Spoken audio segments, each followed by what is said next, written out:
A very good afternoon, everyone. So today we have nutritionist Shantanu who would be presenting us Sharwari's case study. He would be taking us through client's background, the goal that the client had for herself, and how he helped the client to achieve his goal. Over to you, Shantanu. Thank you, Manpreet, for the introduction. So, hello guys, good afternoon to everyone. So, today I'm going to talk about Sharwari. She's one of my clients. So, today we will be discussing about her 20 weeks journey, how she went from 80 to 70 in 20 weeks. So, we will be discussing about that. First of all, जब उन्होंने join किया था तो उनके बहुत सारे challenges थे. Challenges में फ्लेक्सिबिलिटी कम होना, स्ट्रेंथ उनकी कम थी, तो उनको स्ट्रेंथ पे भी काम करना था. तो उस पे मैंने एज ए न्यूट्रिशनिस्ट उनकी केस में काम किया. एंड आजाद शेख जो उनके ट्रेनर थे, हम दोनों ने मिलके उनकी ये जर्नी में फिर जो भी उनका 10 kg कम हुआ है उसमें कैसे हमने उनको हेल्प किया, उसी चीज के बारे में आज हम डिस्कस करेंगे. तो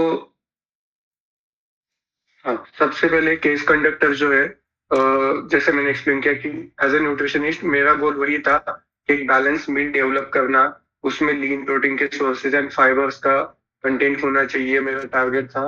एंड उनके जो कोच है आजाद, तो उनका भी गोल वही था कि जैसे ही शर्वरी ने ज्वाइन किया तो उनको स्ट्रेंथ पे काफी ज्यादा उनका ये था कि उनको स्ट्रेंथ बढ़ाना है. इज ए 26 year old, तो उनको स्ट्रेंथ में काफी ज्यादा एक्सेल करना था. तो आजाद सर का गोल ये था कि स्ट्रेंथ पे काम करेंगे एंड थोड़ा फ्लेक्सिबिलिटी पे भी टारगेट करेंगे. तो उसके लिए उनके वर्कआउट में हमने कंपाउंड एक्सरसाइजेस ज्यादा क्वांटिटी में रखा था, जैसे डेडलिफ्ट हो गया, स्क्वाट्स हो गया.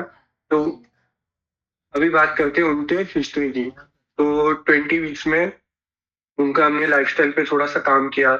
इनिशियली जब वो आए थे तो उनका शेड्यूल काफी हेक्टिक था एंड जॉब भी वो आईटी में काम करते हैं, तो उसकी वजह से उनका पहले वेट 60 था, तो 60 से उनका वेट 80 हुआ है, मतलब 20 kg गेन हुआ है डाउन द लाइन 4 years में. तो उसके बाद हमने कैसे 80 को 70 तक लेके गए 20 वीक्स में, उसी चीज के बारे में हम आगे डिस्कस करने वाले हैं. तो यहाँ पे आपको दिख रहा होगा बीसीए में, जो सबसे पहला उनका बीसीए वहां पे उनका वेट 79.3 था. तो उसके बाद अभी जो रिसेंट बीसीए वहां पे 70 हो गया है एंड फैट मास उनका ऑलमोस्ट 33 से 26 हो गया है, मतलब ऑलमोस्ट 7 kg कम हुआ है. एंड मसल मास अच्छा खासा मेंटेन है. इनिशियली जब वेट लॉस होता है तो बॉडी एक्सेस ग्लाइकोजन होल्ड करती है, तो मसल लॉस में भी आपको 1.5 kg दिखता है, जो आपको यहाँ पे दिख रहा होगा. एंड बॉडी फैट परसेंटेज में अच्छा खासा कम हुआ है. देन अभी बात करते हैं dietary approach. As a nutritionist मेरा डाइटरी अप्रोच काफी सिंपल था. तो जैसे मैंने इनिशियली एक्सप्लेन किया कि लीन प्रोटीन के सोर्सेज पे मेरा ज्यादा इनिशियली टारगेट था, क्योंकि उनका इंटेंसिटी हमने शुरुआत से ही थोड़ा सा ज्यादा रखा था. एंड बाकी हमने काम किया था उनके फॉर्मेट टेक्निक पे. तो डाइट में मैंने बैलेंस में रखा था. हर मील में लीन प्रोटीन के सोर्सेज जैसे कि एग्स हो गया, चिकन हो गया, बीट योगर्ट हो गया, तो ये सोर्सेस मैंने रखे थे. तो इजीली उनको रिकवर में काफी ज्यादा हेल्प हुआ. एंड उनका इंटेंसिटी ज्यादा होने की वजह से मैंने सडनली कार्ब्स का इंटेक भी कम नहीं किया था, क्योंकि जब आपका इंटेंसिटी ज्यादा होता है तो आपको ग्लाइकोजन को रिप्लेनिश करने के लिए कार्ब्स का एक सर्टेन क्वांटिटी चाहिए होता है डाइट में. तो उस चीज का भी मैंने ध्यान रखा. एंड डाइजेशन का भी उनको इनिशियल इशू था, तो मैंने जो मॉर्निंग में उनका मील था वे प्रोटीन या एग्स हो गया, उसके साथ भी मैंने फाइबर्स का थोड़ा सा इंटेक रखा, क्योंकि प्रोटीन के साथ अगर आप फाइबर्स खाते हो तो डाइजेशन में काफी अच्छा हेल्प होता है. बाकी रिकवरी और मेटाबॉलिज्म में उनका स्लोली स्लोली बिल्ड हुआ. एंड बात करते हैं हाइड्रेशन की. तो हाइड्रेशन में भी मैंने बीसीडब्ल्यू उनको प्रोवाइड किया था आफ्टर फर्स्ट 4 वीक्स. तो इनका इंटेंसिटी बढ़ने का काफी ज्यादा था, तो उसकी वजह से हमें उनके रिकवरी पे भी काम करना था. एनर्जी लेवल भी उनके काफी ज्यादा डाउन थे, तो बीसीडब्ल्यू ऐड करने के बाद उनका एनर्जी लेवल्स हो गया, इंटेंसिटी हो गया, वो काफी इम्प्रूव हुआ.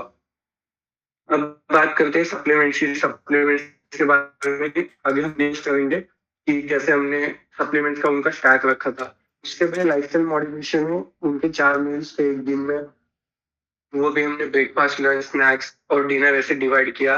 एंड फिजिकल एक्टिविटी के लिए उनको हमने 8 to 10,000 स्टेप्स भी ऐड किया था उनके डाइट में, उनके वर्कआउट में, मतलब एनर्जी एक्सपेंडिचर बढ़ाने के लिए. तो वो एक हमने टारगेट किया था. बाकी बात करते हैं मेडिकेशंस की.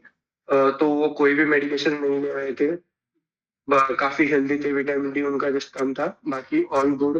एपेटाइट भी उनका अच्छा खासा था, तो उनको भूख भी लगता था। आफ्टर वर्कआउट भी उनका एपेटाइट काफी बढ़ गया। Then sleep and stress, stress तो उनका थोड़ा सा हाई रहता था काम की वजह से, बट स्लीप पे हमने एक विंडो सेट किया कि एक ही टाइम पे सोना है, तो उसकी वजह से डीप स्लीप भी काफी इम्प्रूव हुई है उनकी डाउन द लाइन 20 वीक्स। ये हो गए लाइफस्टाइल चेंजेस। अभी बात करते हैं डाइट प्लान्स की। तो डाइट प्लान यहाँ पे मैंने मेंशन किया इनिशियल का और करंट फेज का। तो इनिशियली हमने कैलोरी थोड़ा सा मेंटेनेंस नहीं रखा था, क्योंकि उनकी बॉडी को उतना आदत नहीं था कम खाने का। तो हमने 2000 टू 2200 रखा था उनका कैलोरी इनटेक, कंसिडरिंग हर एनर्जी एक्सपेंडिचर। तो वो 10,000 स्टेप भी वॉक करते थे। तो इनिशियली हमने प्रोटीन भी 30 टू 35 ग्राम्स रखा था उनकी डाइट में। देन लेटर हमने बीसीडब्ल्यू भी ऐड किया, तो प्रोटीन ऑलमोस्ट 50 टू 60 हो गया है। एंड सप्लीमेंट्स की बात करते हैं तो हमने न्यूफिक्स रखा था, जो एक कंपाउंड है, उसमें कर्क्यूमिन हो गया, मिल्थिसल हो गया। ये आपको एज एंटीऑक्सीडेंट काम करते हैं, रिकवरी में भी काफी बेनिफिट देते हैं। एंड देन बात करते हैं इन्फ्लामेशन की। अगर उनका बॉडी फैट ऑलरेडी 37% समथिंग था, तो अगर किसी फीमेल का बॉडी फैट परसेंटेज अब वो 37 है, मतलब बॉडी में काफी ज्यादा इन्फ्लामेशन है सिस्टमेटिकली। तो उसके लिए हमने 2000 mg ओमेगा 3, जो कि उसके active components EP and DH थे, तो हमने 2000 टू 1800 रखा था स्टार्टिंग से। एंड और एक एंटीऑक्सीडेंट हमने विटामिन सी में ऐड किया था, almost 1000 to 1500 mg। And zinc में हमने 10 mg ऐड किया था। ये हो गया सप्लीमेंट्स का। अभी बात करते हैं वेट ट्रेनिंग का। तो वेट ट्रेनिंग में असेसमेंट में गोल यही था कि फैट लॉस हो गया, स्ट्रेंथ गेन हो गया, फ्लेक्सिबिलिटी, ये चीजों पे काम करना है, एनर्जी लेवल्स हो गया। तो ये सब चीजें डाउन द लाइन उनका काफी अच्छा इंप्रूव हुआ। वो उनका एनर्जी एक्सपेंडिचर भी हम बढ़ाने में काफी ज्यादा सक्सेसफुल हुए। तो वो 10 टू 12 के स्टेप्स अभी वर्कआउट को कंसिडर करते हुए। अभी बात करते हैं फिटनेस असेसमेंट में। यहाँ पे दिख रहा होगा आपको कि कार्डियोरेस्पिरेटरी फिटनेस काफी अच्छा इंप्रूव हुआ है उनका वर्कआउट में, टाइम भी कम हुआ है। देन बात करते हैं स्क्वाट्स की, पुशअप्स की एंड लैट पुल डाउन की, जो कि शो करते हैं मस्कुलर एंड्योरेंस, मतलब कितना ज्यादा रिपिटेशंस आप लगा सकते हो, मतलब आपके मसल का एंड्योरेंस। ये काफी इंपॉर्टेंट है when it comes to female. तो इसमें टाइप 1 मसल फाइबर्स यूटिलाइज होते हैं, काफी यूजफुल है एंटी एजिंग के हिसाब से।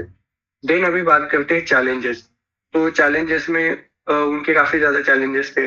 लाइफस्टाइल हो गया, वो एक चीज हमने ध्यान में रखा था कि कैसे उसको मैनेज करना है, कंटिन्यूस सिलेंडरी उनका जॉब है।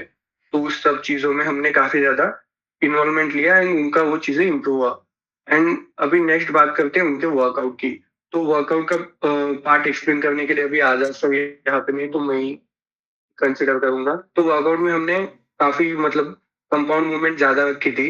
एंड उसमें हमने रखा था स्क्वाट्स हो गया, डेडलिफ्ट हो गया, शोल्डर प्रेस हो गया। तो उसमें उनका अपर बॉडी था स्पेशली हाइपरट्रॉफी फोकस, तो उनको मसल गेन में भी काफी ज्यादा ये था कि मुझे स्ट्रेंथ बढ़ाना है, गेन भी करना है। उसमें बारबेल रोज हो गया, लैट पुल डाउन हो गई, डंबल चेस्ट प्रेस, ये सारे एक्सरसाइजेस थे। उनका इंटेंसिटी ऑलमोस्ट 65 टू 70% था, मतलब मॉडरेट लोड था। फीमेल के लिए काफी अच्छा इंटेंसिटी माना जाता है 65 टू 70%। अभी बात करते हैं लोअर बॉडी की। तो लोअर बॉडी में उनका इंटेंसिटी सबसे ज्यादा था 70 टू 75%, मतलब हेवी टाइप का वो वर्कआउट करते थे। उसमें फ्रंट स्क्वाट हो गया, हिप थ्रस्ट हो गया, लेग प्रेस, ये सब उनके रूटीन में एडेड थी एक्सरसाइजेस। एंड अभी बात करते हैं फुल बॉडी की। तो फुल बॉडी में सारे कंपाउंड मूवमेंट थे और उसका भी इंटेंसिटी ऑलमोस्ट 70 टू 80% था। तो वर्कआउट के हिसाब से मैंने डाइट प्लान किया था, तो वो सब कुछ मैच कर रहा था, उनका रिकवरी भी हो रहा था। तो ये एक चीज हो गया वर्कआउट का। अभी उनका प्रोग्रेशन मैं आपको दिखाता हूँ। तो यहाँ पे 4 एक्सरसाइजेस हैं, deadlift, lat pull down, dumbbell chest press and squats. तो इसमें काफी उन्होंने एक्सेल किया है। आप डेडलिफ्ट में अगर देखोगे तो 40 केजी से ऑलमोस्ट 60 केजी तक गए वो 10 reps वो 60 केजी के मारते। एंड देन आप लैट पुल डाउन में देख सकते हो, स्क्वाट्स में देख सकते हो, डंबल फुल स्क्वाट में देख सकते हो। तो ये उनका वर्कआउट का प्रोग्रेस है। एंड बाकी उनका मस्कुलर स्ट्रेंथ अभी काफी डिफाइंड है, मतलब काफी डेवलप हुआ है, रिकवरी भी काफी फास्ट हो रहा है। एंड मसल गेन या मस्कुलर स्ट्रेंथ बढ़ाने से एक और चीज का फायदा होता है कि आपका बीएमआर बढ़ता है, बेसिकली बेसल मेटाबॉलिक रेट। तो उसमें आपकी बॉडी की कैपेसिटी काफी बढ़ जाती है एनर्जी कंज्यूम करने की। तो ये भी एक उनका चीज बढ़ा है। वो अभी एक मील ज्यादा भी खा लेते तो भी उनका वेट उतना गेन नहीं होता। तो ओवरऑल हमारा यही गोल था कि मेटाबॉलिज्म पे काम करना है। एंड 1 से 1.5 महीने से उनका वेट कभी बढ़ा नहीं है, मतलब उसी रेंज में है, थोड़ा सा कम ज्यादा भी होता रहता है। तो हमने ये 20 वीक्स में उनके मेटाबॉलिज्म पे काफी अच्छा काम किया है। देन अभी आगे आप देख सकते हो उनके कुछ मील पिक्चर्स, काफी सिंपल और नॉर्मल खाना खाते थे वो, क्योंकि उनको टाइम नहीं मिलता था ज्यादा खाना बनाने के लिए या सब चीजों के लिए, तो उन्हें बेसिक ही रखा था। तो यहाँ तक था उनका जर्नी। तो that's it from my and guys, thank you.